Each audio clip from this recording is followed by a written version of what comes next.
오늘 우리에게 주시는 하나님의 말씀입니다.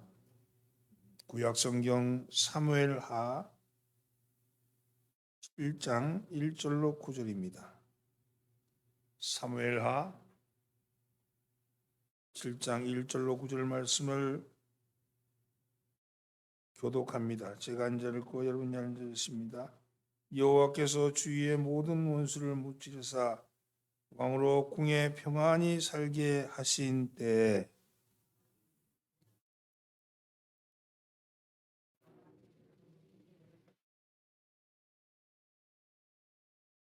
나단이 왕께 아뢰되 여호와께서 왕과 함께 계시니 마음에 있는 모든 것을 행하소서 하니라.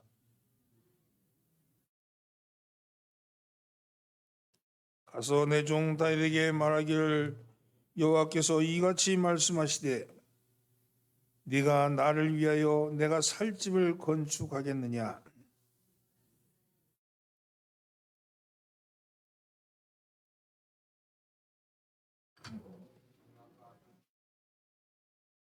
이스라엘 자손과 더불어 다니는 모든 곳에서 내가 내 백성 이스라엘을 먹이라고 명령한 이스라엘의 어느 지파들 가운데 하나에게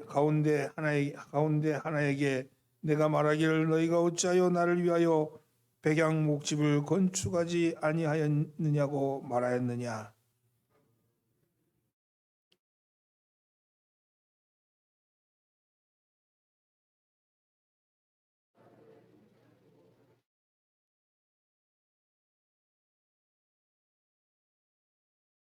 함께 네가 가는 모든 곳에서 내가 너와 함께 있어 네 모든 원수를 네 앞에서 멸하였은즉 땅에서 위대한 자들의 이름같이 네 이름을 위대하게 만들어 주리라.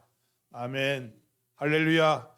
오늘도 예배에 참여하신 여러분들을 환영합니다. 옆에 있는 사람 인사하시죠. 잘 나오셨습니다. 앞뒤로 인사하면서 은혜 받읍시다. 사회의학적 용어 가운데 가면 효과라는 그런 용어가 있습니다.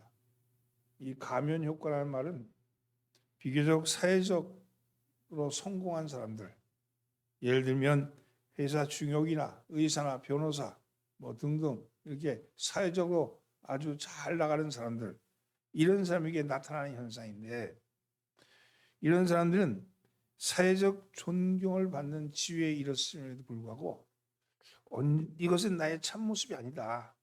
이건 내 가면을 쓴 모습이지 나의 참모습이 드러나면 어떡하나, 나의 참모습을 누가 알면 어떡하나, 이렇게 하면서 두려워하고 무서워하고 공포 가운데 있는 그 현상이 가면 현상이래요. 그러니까 사람이 자기의 정체가 드러날까 봐 두려워한다는 거예요. 사람들이 보는 모습이 나의 진실한 모습이 아니고 내 안에 또 다른 내가 있는데 그 모습이 사람들에게 나타날까 봐, 그래서 그것을 두려워한다. 그래서 언젠가 가면이 벗겨질지 모른다 하는 그런 생각을 갖고 있는 것, 이게 가면 효과라고 그래요. 미국에서 출판된 같은 이름의 책 가면 현상에서 의하면 미국에 성공한 사람의 70% 정도의 사람들이 바로 이 불안에 시달리고 있다고 합니다. 사회적으로 성공했다 할지라도 많은 사람이 자기에 대해서 인정하지 못한다는 거예요. 다른 사람이 볼 때는 인정하는데 자기가 자기를 인정하지 못하는 거죠. 그래서 끊임없이 사람들은 누군가로부터 진실한 인정을 받기를 원합니다. 누군가가 나를 알아주고, 누군가가 나를 인정해주고, 누군가가 나를 칭찬해주기를 그렇게 갈급한 것이 사람들의 모습입니다. 인정에 대한 욕구, 이것은 인간의 아주 기본적인 욕구죠. 그런데 인간에게 인정받는 것도 그러한데, 하물며 하나님으로부터 인정받는다면 얼마나 좋을까요? 하나님으로부터 인정받으면. 성경에는 하나님으로부터 인정받은 사람들의 기록이죠. 하나님이 인정한 사람들의 기록이죠. 그런데 오늘 본문은요, 특별히 하나님의 마음에 드는 사람, 다윗에 대한 이야기입니다. 다윗은 어떻게 하나님의 인정을 받았을까? 다윗은 어떻게 하나님의 마음에 꼭 들었을까 하는 거죠. 8절과 9절 말씀 한번 보시기 바랍니다. 그러므로 이제 내 종 다윗에게 이같이 말하라. 만군의 여호와께서 이와 같이 말씀하시기를 내가 너를 목장 곧 양을 따는 데서 데려다가 내 백성 이스라엘의 주권자로 삼고 네가 가는 모든 곳에서 내가 너와 함께 있어 네 모든 원수를 네 앞에서 멸하였은즉 땅에서 위대한 자들의 이름같이 네 이름을 위대하게 만들어 주리라. 그래서 하나님이 다윗을 내가 너를 위대하게 만들어 주겠다. 네 이름을 위대한 이름으로 만들어 주겠다. 이렇게 말합니다. 여러분 베들레헴 이세의 집, 그 목동 이세의 집의 8째 아들, 막내 아들이었던 양의 뒤나 따라다니는 한간 목동이었던 다윗을 하나님은 데리다가 이스라엘의 주권자로 삼으셨습니다. 이스라엘의 왕으로 삼으셨습니다. 그리고 가는 곳마다 함께 동행하셔서 원수를 물리치셨습니다. 그리고 하나님 오늘 본문에서 다윗을 축복하기를 내 이름을 위대하게 만들어주겠다. 이렇게 말씀합니다. 아니 이렇게 하나님이 인정하는 다윗은 어떻게 해서 하나님의 인정을 받았을까요? 오늘 성경에 나오는 말씀은 부러워하라는 것이 아니라 너희도 그와 같이 하면 너희도 인정받게 될 것이다. 너희도 인정받는 사람이 되기 위해서는 다윗의 모범을 보고 배워라. 이 말씀 아니겠어요? 다윗은 어떻게 인정받을 수 있었을까? 첫째는요. 다윗은 하나님 우선주의로 살았어요. 하나님 우선주의. 특별히 하나님의 집을 우선으로 생각했습니다. 오늘 본문에 보면 하나님의 집을 우선으로 생각했는데 이 말씀은 하나님 우선주의, 하나님 제일주의, 하나님 중심주의 그렇게 살았어요. 하나님 제일주의로 살자. 따라해보세요. 하나님 제일주의로 살자. 다윗은요. 하나님의 집을 우선으로 생각하는 마음을 가졌습니다. 본문은요. 다윗의 통치 말년기에 일어난 일이에요. 지금 다윗은 주의 모든 원수, 특별히 이스라엘에 대해서 아주 앙숙였던 블레셋을 정복하고 이방 민족을 무찌르고 두로왕 히람이 예루살렘 궁에다가 지어준 그 궁전에서 잘 살고 있는 거예요. 그러다가 문득 하루는 지나다가 앞을 보니까 하나님은 어디 계시지? 이런 물음이 던져졌겠죠. 근데 보니까 하나님은 하나님의 법궤, 하나님의 임재를 상징하는 법궤는 마당에 누워서 천막 가운데 있는 거예요. 천막 가운데. 장막 가운데 있는 거죠. 웅장한 궁궐의 편의신에다가 초라한 장막에 계신 여호와 하나님을 생각한 겁니다.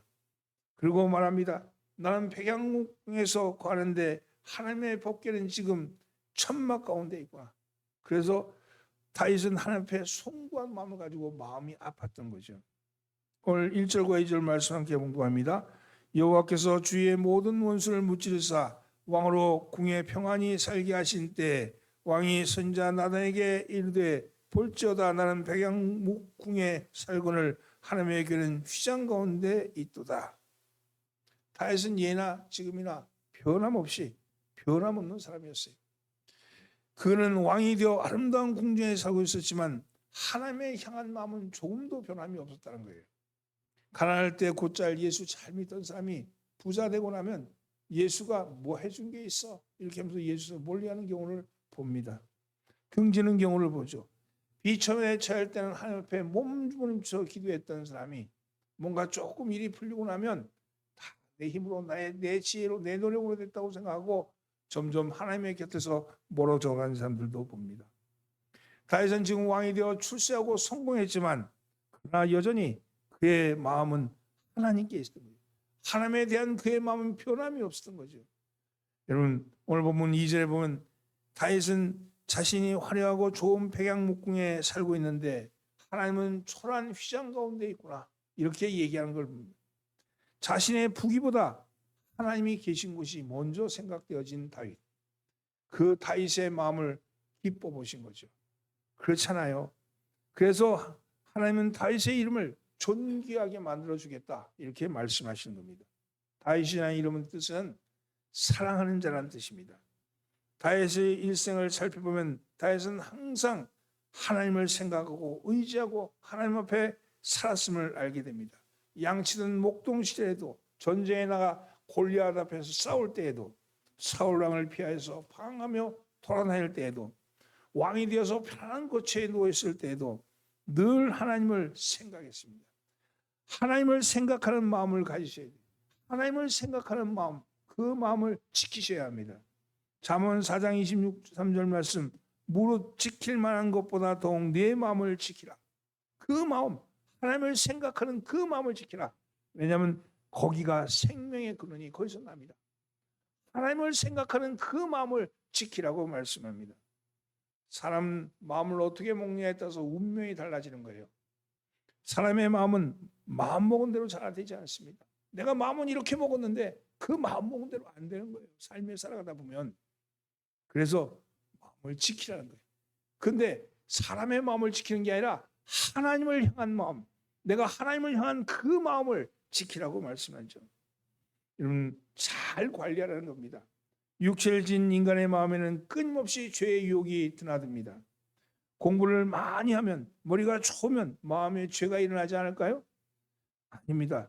한국을 비롯한 선진국들이요, 여러분 검사나 수사관이 몰려있는 곳은 도시지 시골이 아닙니다.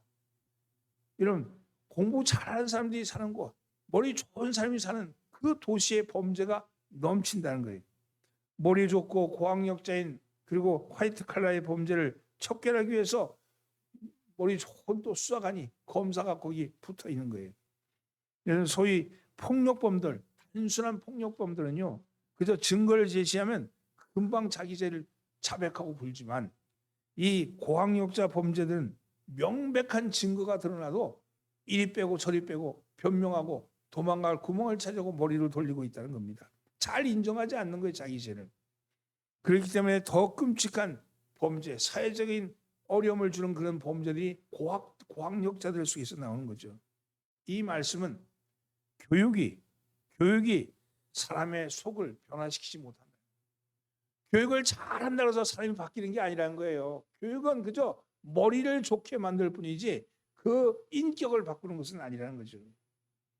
마태복음 15장 19절로 20절에 보면 주님이 이렇게 말씀합니다. 마음에서 나오는 것은 악한 생각과 살인과 간음과 음란과 도둑질과 거짓 증거와 비방이니 이런 것들이 사람을 더럽게 하는 것이요, 씻지 않은 손으로 먹는 것은 사람을 더럽게 하지 못하느니라.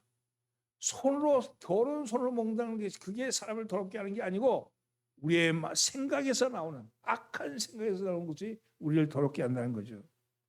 우리가 교회를 행해서 품어야 할 마음은 주님을 먼저 생각하는, 내 생각의 제일의 우선순위가, 내 마음의 중심의 생각이, 내 생각 안에 그 중심에 예수님, 하나님이 있어야 됩니다. 거기로부터 생명이 나온다고 그랬어요. 여러분, 하나님이 내 마음의 중심입니다. 나는 하나님이 제일입니다. 하나님 제일 중심, 이런 생각 가지고 살아가시는 여러분 되기를 예수님으로 축원합니다. 옆에 있는 사람 인사, 하나님이 제일입니다. 두 번째는요, 하나님의 은혜에 감사하셔야 합니다. 여러분, 하나님의 은혜에 감사합시다. 다윗이 하나님을 생각하는 마음의 가장 밑바닥에는 늘 하나님의 은혜에 감사함이 깔려 있었습니다. 이 감사하는 마음을 하나님께서 기뻐 보시는 거예요. 뭘 주면은 그게 감사합니다 하는 사람한테는 더 주고 싶지. 뭘 줘도 아이씨 뭐 남으니까 좋겠지 이렇게 생각하는 사람은 다음에 주고 싶은 생각이 없는 거예요. 여러분, 근데 감사는 조건에서 나오는 게 아니고 태도에서 나오는 거예요. 태도. 여러분, 감사와 불평은 동전의 양면과 같아요. 동전의 양면 같아요. 똑같은 일을 보고도 어떤 사람은 불평하지만 어떤 사람은 감사한다. 인터넷에 나온 항상 감사라는 그런 내용의 글을 본 적이 있는데 그 내용은 이래요. 10대의 자녀가 투정을 부리면 아이가 거리에서 방황하지 않고 집안에 있으니 잘된 일이라고 생각하고, 지불해야 할 세금이 많이 나오면 그것은 나에게 직장이 있고 재산이 있다는 것에 대해서 감사해야 하고, 파티를 하고 나서 치워야 할 것이 많이 있다면 친구들과 즐거운 시간을 가졌구나 그래서 감사해야 하고, 깎아야 할 잔디가 있고 닦아야 할 유창이 있다면, 그리고 고쳐야 할 하수구가 있다면 그것은 나에게 집이 있다는 것에 대해서 감사해야 하고, 정부에 대한 불평과 불만의 소리가 많이 들리면 우리나라에는 언론의 자유가 있구나 이렇게 생각하고 감사해야 하고, 교회 옆자리에 앉은 아줌마의 엉터리 찬송이 내 귀를 거스린다면 그것은 아직 내가 들을 수 있는 귀가 있다는 것에 대해 감사해야 하고, 세탁하고 다려할 옷이 산더미같이 쌓여있다면 그것은 나에게 옷이 많구나 그렇게 해서 감사해야 하고, 온몸이 뻐근하고 피곤하다면 그것은 내가 열심히 일했구나 하는 증거에서 감사해야 한다. 이른 아침 새벽에 시끄러운 소리에 깨어났다면 내가 아직도 살아있구나 하는 거에 감사해야 한다. 이렇게 얘기하는 글이었어요. 여러분, 똑같은 것도 내 마음속에 불평과 원망이 올라오느냐, 이것에 내 조건에 감사가 올라오느냐, 그건 누가 하는 거예요? 내가 선택하는 거예요. 근데 주님은 나를 향해서 끊임없이 감사하라 감사하라, 마귀는 끊임없이 불평하라 불평하라 그러는데 어느 걸 택할 것인가 내가 있는 거예요. 내가. 그게 의지요. 자유의지. 여러분, 무엇을 택하실지 생각해 보시기 바랍니다. 우리가 부정적으로 생각하면 원망스러운 일이 태산 같지만, 생각을 돌려서 긍정적으로 생각하면 감사거리가 지천에 깔려 있다는 거예요. 여러분, 원망과 불평은 삶을 불행하게 만들고 감사는 삶을 행복하게 만듭니다. 너무도 잘하는 얘기잖아요. 근데 내 현실 속에 그게 잘 돼요? 잘 안 되잖아요. 그래서 주님이 필요한 거예요. 주님, 성령님 도와주세요. 나의 부정으로 향해서 자꾸만 가고 있는 이 발걸음을 긍정의 발걸음으로 옮기게 해주세요. 옮길 수 있게 해주세요. 내 힘으로, 내 의지로 잘 안 돼요. 습관에 빠져서 잠깐만 방심하면 자꾸만 구렁텅이에 굴러가요. 제가 잘 아는 우리 강원도 출신 감독님은 비탈에서 태어나서 살아서 부지런히 걸으셔야 돼. 안 그러면 굴러떨어져. 무슨 소리인지 모르죠? 강원도 비탈이니까 비탈에서 걸어서 잘 빨리빨리 걸으셔야 돼. 안 그러면 굴러떨어진다. 이 습관에 있잖아요. 마치 비탈을 걷는 것 같아서 잠시만 방심하면 습관의 비탈에 굴러떨어지고 마는 거예요. 오늘 여러분, 정신을 차리는데, 근데 그게 정신이 잘 차려집니까? 성령님이 내 마음을 지켜주셔야 돼요. 성령님, 내 마음 지켜주세요. 내가 방심하지 않도록 내 마음 지켜주세요. 그렇게 기도하셔야 합니다. 다윗이 나단에게 나는 백양목궁에 살지만 하나님의 궤는 휘장 가운데 있구나 이렇게 탄식하죠. 근데 이걸 뒤집어 보면요, 하나님의 궤는 휘장 가운데 있음에도 불구하고 하나님은 나를 백양목 집에 살게 하셨구나 이렇게도 되잖아요. 하나님은 휘장에 계시면서도 나는 백양목궁에 살게 하셨구나. 너무 감사한 일이죠. 그것은 나의 능력으로 된 것이 아니라 하나님이 허락하셨기 때문에 가능하다는 사실을 아셔야 합니다. 사도 바울은 그렇게 고백하죠.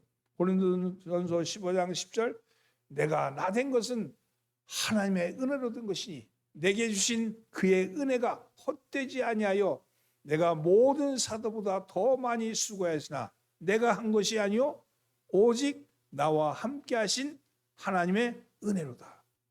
하나님의 은혜로 했다는 거예요. 나의 나 된 것은 내 힘이 아니고 하나님의 은혜로 된 거라는 거죠.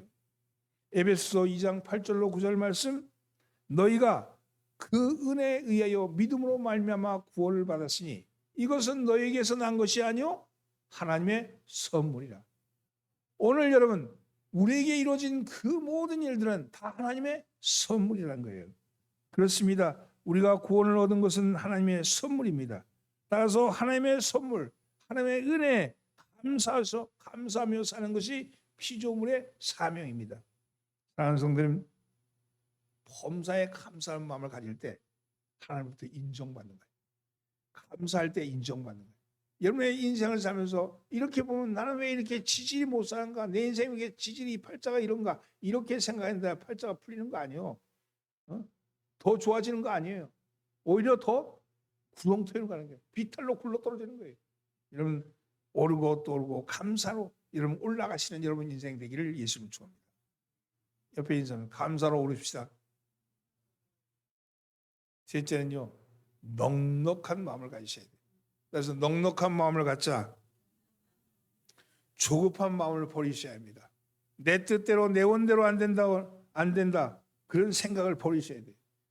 여러분, 다윗 왕은 하나님의 성전을 건축하고자 하는 소원을 가지고 있었습니다.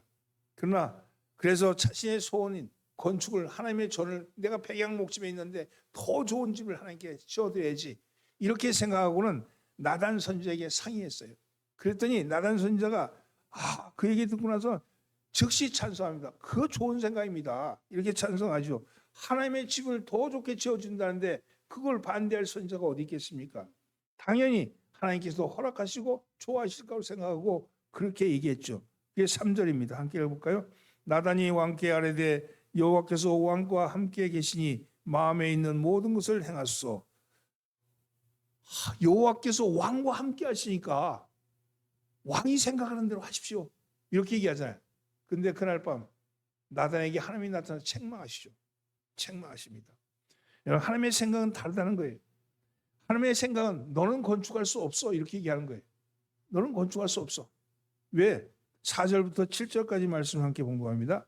그 밤에 여호와의 말씀이 나단에게 임하여 이르시되 가서 내 종 다윗에게 말하기를 여호와께서 이와 같이 말씀하시되 내가 나를 위하여 내 살집을 건축하였느냐? 내가 이스라엘 자손을 애굽에서 인도하여 내던 날부터 오늘까지 집에 살지 아니하고 장막과 성막에서 다녔나니 이스라엘 자손과 더불어 다니는 모든 곳에서 내가 내 백성 이스라엘을 목이라고 명령한 이스라엘 어느 지파들 가운데 하나에게 내가 말하기를 너희가 어찌하여 나를 위하여 백양목집을 건축하지 아니하였느냐고 말하였느냐? 하나님은요, 내가 언제 집 지어달라냐? 내가 언제 집 지어달라냐? 이렇게 얘기하는 거잖아요. 너는 안 돼, 이 얘기입니다. 넌 짓지 못해, 이 얘기거든요. 하나님께서 건축을 소원하는 다윗 왕을 칭찬하셨지만 성전 건축은 허락하지 않으셨습니다. 왜 그랬을까요? 뭐 다른 성경에 보면 다윗은 피를 많이 흘렸다. 무죄한 자의 피를 많이 흘렸다. 너는 안 돼. 하나님의 생각은 달랐어요. 근데요, 하나님은 다윗이 보이는 성전은 건축하지 못하게 하셨지만 하나님은 그보다 더 큰 선물을 주셨어요. 그것은 보이지 않는 성전을 건축하죠. 바로 다윗이 메시아의 조상이 되죠. 그렇잖아요. 다윗 왕을 통해서 구세주가 나오는 거예요. 구세주. 다윗왕의 자손을 하고 있잖아요. 이름을 위대하게 만들어 주신 거예요. 아니, 성전 건축은 허락하지 않은데 왜 이렇게 하셨을까? 다윗의 생각해 보면 섭섭하지 않겠어요? 근데 잘 생각해 보면요, 다윗이 만약에 성전을 건축했다 그러면요, 백성들에게 원망을 드는 왕이 됐을 거예요. 그렇죠? 평생을 도망다니다가 겨우 이제 정착하고 나니까 그때 백성들은 뭔가 저 다윗 왕을 통해서 큰 그 덕을 받기를 바랬는데 집을 건축하더니 이번엔 하나님의 집 건축하는 더 좋은 거 만들어야 된다고 백성들을 동원해가지고 노력 동원시켰어 봐요. 그랬다가는 아마 그 백성들이 두 쪽 났을 거예요. 두 쪽 났을 거예요. 찬성하는 사람도 있지만 반대하는 사람도 있을 거예요. 제일 중요한 건 지금 국민의 마음을 통합시키는 게 중요해요. 이 분열된 왕국, 이 왕국을 통합하는 게 제일 먼저 우선순위였죠. 하나님이 그걸 아시는 거예요. 내가 지금 집이 필요한 게 아니고 내 마음이 필요하다. 하나님 사랑하는 마음이 필요하고 하나님 사랑하는 마음을 가지고 내가 어떻게 사는가가 네 백성들이 볼 것이고 그 백성들이 보면서 신앙을 키워가는 거 아니겠어요? 여러분, 수많은 시편을 지었던 다윗 왕, 그가 보였던 모습이 많은 이스라엘 백성들에게 모범이 된 거 아니겠습니까? 그러니까 성공이 된 거죠. 성전을 건축한 것이 꼭 좋은 게 아니에요. 그러나 그는 건축은 하지 않았지만 성전 건축할 수 있는 모든 그 자본들을 모았죠. 그 아들이 건축했잖아요. 여러분, 아들이 솔로몬이 건축하고 잘 됐습니까? 성전 건축하고 여러분, 축복도 많지만 저주가 더 컸어요. 성전 건축하고 나서 난 다음에 여러분, 솔로몬이 한 짓이 뭐예요? 나라를 피폐화시킨 거 아니에요. 왕은 부자지만 백성들은 가난하고 말았어요. 그러니까 그리고 났더니 나중에는 어떻게 됐어요?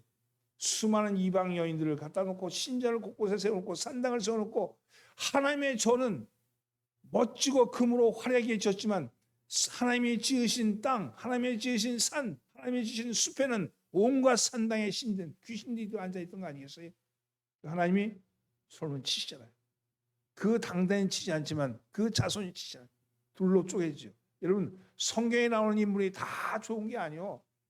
하나가 좋은 거 하나. 예? 그 중에 하나를 가지고 하나님이 기뻐하시고 인정하신 거잖아요. 다윗을 따르라 그래서 밧세바를 범하는 다윗을 따르겠습니까? 응? 압살롬에게 쫓겨다니는 다윗을 따르겠습니까? 응? 솔로몬을 따른다 그래서 솔로몬 지혜의 솔로몬은 따르지만 그러나 그 지혜를 가지고 온갖 가지 옆에 있는 나라들 그 후궁을 갖다 놓고 첩을 갖다 놓은 다윗을 솔로몬을 따르겠습니까? 여러분 그거 아니잖아요. 중요한 건 그 마음 하나, 하나님을 향한 그 마음 하나. 그런데 그런 중에도 하나님이 당신의 일을 해가시는 거예요. 지금 눈앞에 보이는 건 별 볼일 없지만 그 시간을 지내가면서 하나님은 하나님의 섭리를 이루고 가신다는 거예요. 이 거대한 하나님의 섭리에 강해 내가 그저 노 한 번 저을 뿐인데 그렇다고 해서 내가 내 인생을 다 갔다고 할 수는 없지 않습니까? 성전을 건축을 소원하는 다윗을 칭찬하셨지만 성전 건축은 허락하지 않으셨죠. 대신에 메시아의 조상이 되게 하셨어요. 어떤 과부가 있었어요. 교회를 열심히 섬겼습니다. 근데 교회가 예배당을 건축한다는 거예요. 그 과부는 특별히 할 일이 없지만 예배당을 건축한다는데 내가 뭘 할까 하다가 집을 팔았어요. 그리고 전세를 옮겨갔어요. 그리고 헌금을 드렸어요. 그 교회는 더 좋아졌고 부흥을 했습니다. 그 교회를 볼 때마다 과부는 마음이 합족했어요. 근데 좀 교회가 더 부흥하니까 이번엔 교육관을 짓자는 거예요. 근데 과부가 생각할 때는 나도 뭔가를 드려야 되는데 뭐 가진 게 없잖아요. 생각해보니까 전세가 있는 거야. 그래서 전세를 빼서 그렸어. 사글세로 가고. 교회는 더 부흥했습니다. 근데 얼마 지나자 목사님이 다른 교회로 옮기셨어. 새로운 목사님이 오셨어. 새로운 교인들도 새로운 교인들이 더 많이 생겼어요. 그런데 새로운 목사님은 이 과부의 헌신을 몰라. 그리고 새로운 교인들도 이 과부가 얼마나 헌신적인 삶을 살았는지 그걸 몰라. 이 과부는 그저 사글세바에 사는 늙은이일 뿐이에요. 교회 덕이 안 되는 늙은 권사일 뿐이에요. 그저 그런데 그렇다고 해서 뭐 내가 이렇다고 저렇고 말할 수는 없잖아요. 오래 다닌 나이 많은 사람들 몇몇이 알 뿐이었습니다. 그렇게 사시다가 권사님은 쓸쓸하게 돌아가셨습니다. 장례식장에는 조객도 별로 없고 쓸쓸하고 초라했습니다.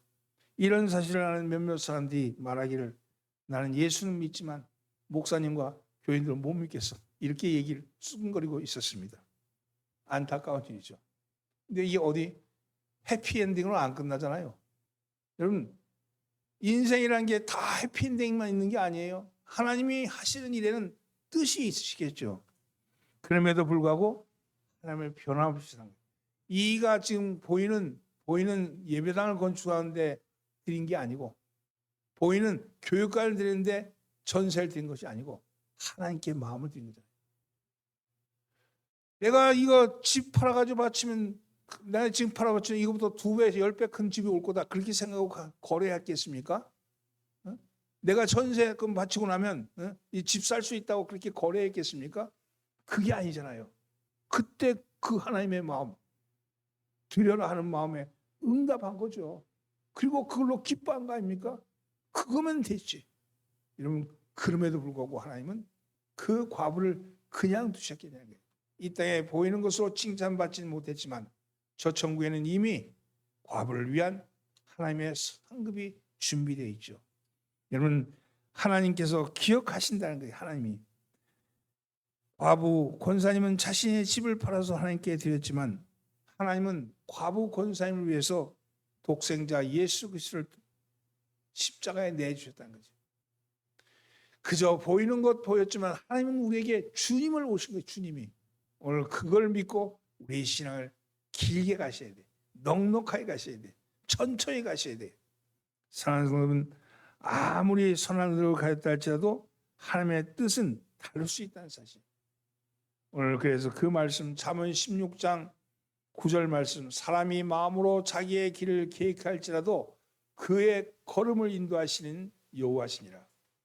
잠언 19장 21절 사람의 마음에 많은 계획이 있어도 오직 여호와의 뜻만이 완전히 서리라. 그랬습니다. 다윗이 선한 의도를 가지고 하나님의 집을 짓고 싶어 했지만 하나님은 허락하지 않았습니다. 대신에 그 선한 다윗의 마음을 인정하시고 축복하신 거죠. 다윗은 이러한 하나님의 뜻을 원망 없이 받아들였습니다. 왜? 하나님의 계획은 내가 볼 수 없는 것보다 훨씬 크고 놀랍다는 걸 알기 때문이고 인정하기 때문입니다. 하나님이 언제나 오르십니다. 하나님이 언제나 오르셨습니다. 이 말씀을 잘 들으셔야 돼요. 우리는 때로 우리가 선한 의도, 선한 생각, 선한 마음으로 하나님께 기도하지만 항상 예스만 있는 게 아니에요. 노도 있어요. 노도. 응답이 안 올 때도 있어요. 그러나 하나님이 우리의 선한 의도를 거절하신다 해도 우리는 실망치 마셔야 합니다. 오히려 그럴수록 더 하나님의 높으신 뜻을 믿고 나보다 더 큰 계획을 가지시구나, 내가 알지 못하는 더 큰 계획이 있으시구나, 이렇게 믿으셔야 돼요. 그럴 때 하나님의 은혜가 지속되고 하나님의 축복이 우리의 삶에 넘치게 됩니다. 하나님의 축복이 넘친다는 게 뭐예요? 내 삶에 기쁨이 있는 거예요. 기쁨. 내 삶에 기쁨. 아무것도 들어온 거 없다 할지라도 내 삶에 기쁨. 하박국에 주셨던 그 절대 기쁨이 우리에게 있을 줄 믿습니다. 살면서 내 선한 마음이 정당하게 평가되지 못한다 할지라도, 내 선한 동기가 섭섭하게 돌아온다 할지라도 선한 마음을 포기하지 마십시오. 모든 일이 내 뜻대로 안 될 수도 있습니다. 신앙의 바다를 건너는데 늘 평안할 수만은 없습니다. 늘 순풍만 있을 수만은 없습니다. 때로는 거센 파도나 바람이 휘몰아칠 수도 있고 자갈밭과 가시밭이 전대될 수도 있습니다. 그러나 다니엘의 세 친구가 그랬듯이 그리 아니하실지라도 나는 감사합니다. 나는 하나님께 감사합니다. 내가 이 감사로 이겨내겠습니다 하는 그런 믿음을 회복하시기 바랍니다. 그 믿음이 저의 믿음이 되고 여러분의 믿음이 되시기를 예수님으로 축원합니다. 여러분의 이름이 존귀한 이름이 되십시오. 사람에게 존귀한 거, 사람에게 인정받는 거, 그거 너무 애타지 말고 하나님께 호람되어 하나님이 신전에서 내가 주님 앞에 인정받기를, 주님께서 나의 뜻과 나의 생각을 내가 몰라준다 할지라도 그것은 하나님은 나를 사랑하고 계시고 나를 위해서 피 흘려 주셨고 그래서 그것이 날마다 은혜를 주신다, 이 믿음을 가지시고 여러분 승리하는 신앙 되기를 예수님으로 축원합니다. 옆에 있는 사람 인사하면서 그리하지 아니하시자도 승리합니다.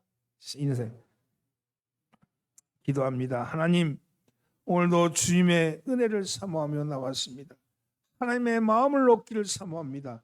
저희가 아버지의 집을 제일 우선순위로 생각하게 하여 주시옵시고 하나님께 늘 감사의 마음, 은혜의 생각을 우리가 갖게 하여 주시옵시며 그리하지 아니하실지라도 아버지의 뜻은 반드시 이루어진다는 믿음을 갖게 하여 주시옵소서. 우리를 권하신 예수님의 이름으로 기도합니다. 아멘.